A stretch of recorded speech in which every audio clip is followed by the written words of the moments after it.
Good morning. In this session, we are going to discuss the robot kinematics, mainly on forward kinematics, TH parameters, its convention, and how it is helpful in deriving the forward kinematics of any manipulator. So, first of all, regarding the kinematics, which is basically the science of geometry in motion, which is restricted to pure geometrical description of motion by defining position and orientation of any given body and their time-based derivatives. So in robot kinematics, we are mainly concerned with the motion of the manipulator without considering the forces which causes that motion, which means the position, velocity, acceleration and other higher order derivatives of the manipulator. For any complex manipulator, so we typically assign frames on different moving parts and we need to establish the relationship between different frames. As the frames are assumed to be rigidly connected to each moving part, so robot kinematics basically boils down to how the location of these frames change as the manipulator moves. And finally, as the links are treated as rigid bodies, so properties of rigid body transformations are valid. Robot kinematics is basically classified into two categories: forward kinematics and inverse kinematics. So forward kinematics basically represents the mapping of joint space to Cartesian space, which means that the joint angles are given to us and we are able to calculate the position of the end effector. Whereas in inverse kinematics, position of the end effector in Cartesian space is known to us and we are supposed to calculate the joint angles which are required for the manipulator to achieve that configuration in Cartesian space. So first of all, regarding the forward kinematics, which is used to compute the position and orientation of the manipulator tip relative to its base as a function of joint variables. In a nutshell, we can write the forward kinematics like this relation, where R represents position and orientation of the manipulator in Cartesian space. So where this R is a six-dimensional vector which represents x, y, z, the three position coordinates, and phi, theta, psi, the three orientation angles of the end effector. And theta represents a vector in joint space which contains all the joint variables. Let's say for 3 degree of freedom, theta becomes theta 1, theta 2, theta 3. Next is the inverse kinematics, in which given the desired position and orientation of the manipulator tip relative to its base, we need to calculate the set of joint angles which will achieve this desired configuration. Inverse kinematics is a highly nonlinear problem having multiple solutions. So first of all, about the link and joint description.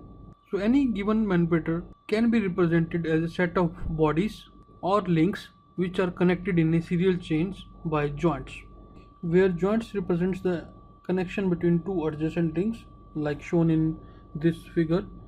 6 different kinds of joints are shown. So the first one shows the revolute joint, which is a single degree of freedom joint representing the rotation between two surfaces. The next one is the prismatic joint, which shows the translation between two sliding surfaces. The next one is the cylindrical joint, which shows both rotation as well as translation along the same axis. So this represents the planar joint, which can represent the xy movement as well as the orientation on the plane. The next one is the screw joint, which represents the translation as well as rotation along the same axis, so it's a 2 degree of freedom joint. And finally we are having a spherical joint, which is like a ball and socket joint having 3 degrees of freedom. So all these joints represent lower pairs where the surfaces are sliding over each other, and in robotics mostly 1 degree of freedom joints are considered, either revolute or prismatic joints, and if any joint have more than 1 degree of freedom, it can be represented with the help of n joints with n minus 1 links of 0 length. The figure shows the schematic diagram of a open loop serial manipulator, which represents a open chain type structure, and in this part is called as the base, or it is called as the fixed link, and it is being represented like L0, and the next moving link is called as L1, then next is L2, L3, L4, and the first joint is written as J1, joint 2, joint 3, joint 4, and the last portion, this is called as the end effector. Now here you can see, if we take this kind of a pair, so we are having joint 2 followed by link 2, joint 3 followed by link 3, and joint 4 followed by link 4. So link 0, as mentioned, is the fixed link, and link 1 is the first moving link, and link n is the nth link, which represents the end effector or the tooltip. And in order to position the manipulator tip in this 3D space, 6 joints are required. Next comes the description of link, which represents a rigid body that defines the relationship between two adjacent axes. So here you can see you can consider any link like link L3, which defines the interconnection between J3 and J4. Joint axes are lines in space. For example, the ith joint axis is the line about which ith link rotate about I minus 1th link. Now, just as there is a joint connecting two links, there is a link connecting two joints. In order to understand the forward kinematics, we need to understand two kind of parameters, link parameters and joint parameters. So first of all, about link parameters, which represents the relative position and orientation of two joint axes. So here, let's say we are having a link K, which is interconnected with the help of two joints, joint K and joint K plus 1. So let's say this is ZK axis representing the joint K, and this is the ZK plus 1 axis representing the K plus 1th joint. This is the XK plus 1, this is the YK plus 1, and let's say this is XK. Now here you can see the kth link is interconnected with the help of two joints, joint K and joint K plus 1. So in order to establish the relationship between these two joint axes, two parameters are required. The first parameter is called as the link length, which is represented with the help of AK, which represents the translation along XK axis, which is needed to make axis ZK intersect with ZK plus 1. So here is axis ZK, this is the axis ZK plus 1. So if we move this coordinate frame along this direction by this amount AK, so the ZKth joint axis will intersect with ZK plus 1. So this is called as the kth link length. The next link parameter is the link twist angle, which is represented by alpha K. That represents the rotation between the two joint axes. Formally, it is the rotation about XK axis, which is needed to make ZK axis parallel with ZK plus 1. So we are talking about this angle alpha K. Then regarding the first and last link, as per the conventions described, it can be clearly seen that the first and last link length as well as the first and last link twist angle both are 0. Both the link parameters are always constant and can be specified as a part of the mechanical design of the manipulator, because as the design is ready, the link length and twist angle are not going to change.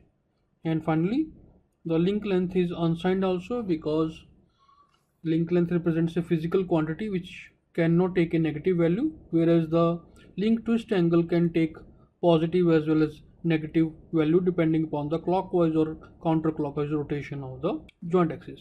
Next comes the joint parameters, where every pair of link is connected by either a revolute or a prismatic joint, and the relative position and orientation of the two adjacent links can be specified by two joint parameters, so which we can see here. So let's consider we are having a joint K, which can be represented with the help of a joint axis ZK, and this joint K represents the interconnection between link K and link K minus 1. So let's say this represents the XK axis and it represents the XK minus 1 axis. So the first joint parameter is known as joint offset TK, which represents the translation along ZK axis, which is needed to make XK minus 1 axis to intersect with XK axis. So this is the translation, which is represented as DK. And the next is the joint angle theta K, which represents the rotation about ZK axis needed to make axis XK minus 1 parallel with XK. So this is the angle theta. So DK and theta K represents the two joint parameters which can take any values, positive or negative. Again, based on the convention used, the first and last link For prismatic joint, d1 and dn will be arbitrary and theta 1 and theta n are 0, and for revolute joint, d1 and dn are 0, theta 1 and theta n are arbitrary. And finally, depending upon whether the particular joint is revolute or prismatic, one of the joint parameter will remain fixed and the other is variable. For example, if we have a kth joint axis which is taken as a prismatic joint, dk is variable whereas theta k remains fixed. In order to establish the forward kinematics, we need to rigidly assign the frames on each moving part. So first of all, we need to discuss the frame assignment conventions. So let's consider a 3 degree of freedom manipulator. So the first step is we need to identify the joint axis and imagine infinite lines among them. So let's say the first line, second line and third line, and let's consider two such axes as axis k and k plus 1. Next is we need to identify the common perpendicular or point of intersection between them, and at the point of intersection we assign the link frame origin. So here you can see the first two lines, this is the point of intersection, so we can say this is one of the origin, and the second and third axes are parallel, so there is a common perpendicular, this red line, and over here we can mark the origin of the second frame. Assign the zk axis pointing along the kth joint axis. So this we can say this is zk, and let's say upwards, and this is zk plus 1. Next is assign xk axis pointing along the common perpendicular. So let's say this is zk plus 2. So as zk plus 1 and k plus 2 are parallel, so there is a common perpendicular, so this represents the direction of xk plus 1. And in the case when the two joint axes are intersecting, like zk and zk plus 1, which are intersecting over here, xk will be assigned in a direction perpendicular to the plane of both the axes. So this is the direction of xk. And finally, we can assign y to complete the right hand coordinate system. So here you can see for the kth frame, this is the direction of yk, because if you curl your fingers from xk to yk, thumb points in the direction of zk. Similarly for k plus 1th frame, if we curl our fingers from zk plus 1 to xk plus 1, the thumb points in the direction of yk plus 1. So this is how we can complete the frame assignment. And finally, we can assign a 0 frame for the fixed base to match with frame 1 when the first joint variable is 0, and we can assign frame n at the end effector of the manipulator, and we can choose its x and direction freely. So for 3 degrees of freedom robot, we need to have 5 frames. So in general, we have n plus 2 frames for solving the forward kinematics of a n degree of freedom robot. So next we can see that the frame assignment is not unique. So we can have different frames, and accordingly the link parameters and joint parameters are different. So this is the original frame assignment in this figure. So here you can see we have the freedom to choose z axis. This z could be up or down, or this z could be towards the right or towards the left. So in the next figure we can see we can choose the second frame to be like this, where the z points towards the left now. Accordingly, all the link and joint parameters will change. We have two more options.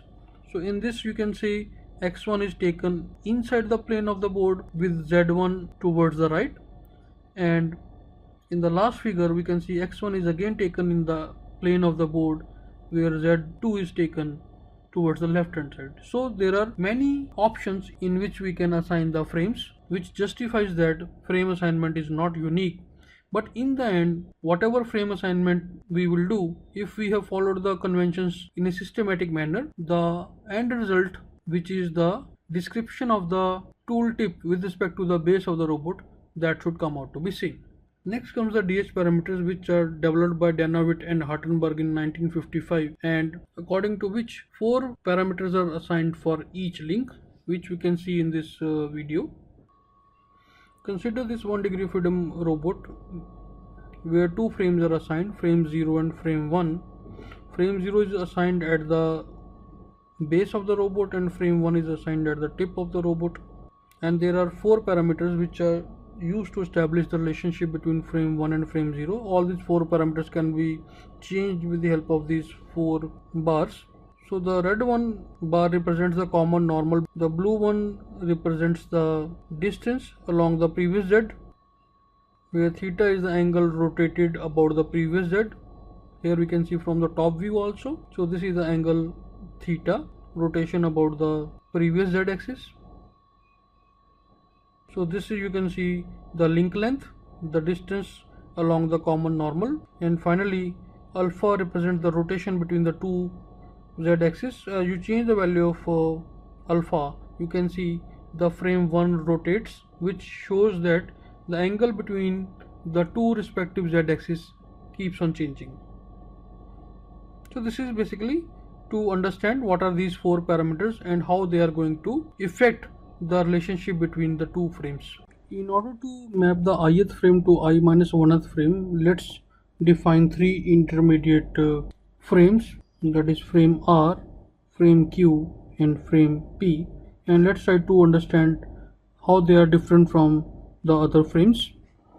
The frame R is different from I minus 1th frame in the sense that both have same x-axis, that xr and xi minus 1 are in the same direction, but their z-axis are different. So zi minus 1 is along the I minus 1th joint axis, where zr is along the ith joint axis. So the basic difference between these two frames is the angle alpha I minus 1. Next comes the Q frame. The Q frame and R frame have same x and z directions, but the Q frame is translated from the R frame by ai minus 1 in the direction of x-axis. Next comes the P frame, where both P and Q have same z-axis, so zp is also in the same direction. However, the xp and xq are different by the angle theta I, so which means that the pth frame is rotated about zi axis by angle theta I. And finally, the pth frame and ith frame have same z as well as the same x-axis. However, the ith frame is translated from the pth frame by di amount in the direction of zi axis. So each frame will represent one of the dh parameters, and we can write the mapping of ith frame to I minus 1th frame using these four frames like this way, where pi is a point defined in ith frame and pi minus 1 is point defined in the I minus 1th frame. So the first transformation will map the ith frame to pth frame, then pth frame to qth frame, qth frame to rth frame, and finally rth frame to I minus 1th frame. So in nutshell, we can write this all four transformation as a single transformation matrix. Further, we can write these transformation matrices in more simplified manner. So first of all, let's about this transformation, which represents translation along the zi axis by amount di. Next comes the pth to qth transformation, which represents rotation about z axis by amount theta I. Then qth to rth transformation, which represents the translation along the x-axis by amount ai minus 1. And finally, the rth to I minus 1th transformation, which represents the rotation about x-axis by amount alpha I minus 1. Here we can see that the first two transformations are about x-axis and the last two transformations are about z-axis. The first transformation represents the rotation, the next transformation represents the translation. So it's the rotation and translation along the same axis, which can be written as a screw transformation, because in screw you can see that both translation as well as rotation of the screw happens along the same axis. So the screw transformations are commutative, either you can write the rotation first or the translation first, it's one and the same thing. Similarly, we can write these two transformations about the z axis as another screw. So finally, the mapping from ith to I minus 1th frame can be written like these two screw transformations. Next, we can write these four transformations in expanded form. So let's say first about the dz di transformation, which represents only the translation along the z axis. That means the rotation matrix is identity last row is 0001, and it's the translation along the z-axis, so 00 di. Next comes the rotation about z-axis, which is written as rz theta I. So we can write this as a standard template of rotation about z-axis. We know that it is c theta I minus s theta I 0, s theta I, c theta I 0, 0, 0, 1. Last row is 0001 and the last column is 000. Next comes the translation about x-axis by amount ai minus 1. So again we can write the rotation as identity matrix 0 1 0 0 0 1 0 0 0 1, and the last row is 0001 and the last column is ai minus 1 0 0. And finally we have the rotation about the x-axis, amount is alpha I minus 1. So these are the 4 transformation matrices in expanded form. So when we multiply them in order, we will get the final transformation matrix like this way, and this matrix we have to apply iteratively to find out the final transformation from the tip of the manipulator to the base of the manipulator. Next we will present one example which you can practice by starting with assigning the frames using the conventions and find out the DH parameter table, which should be like this way. So we'll cover this example in detail in the next session. Thank you.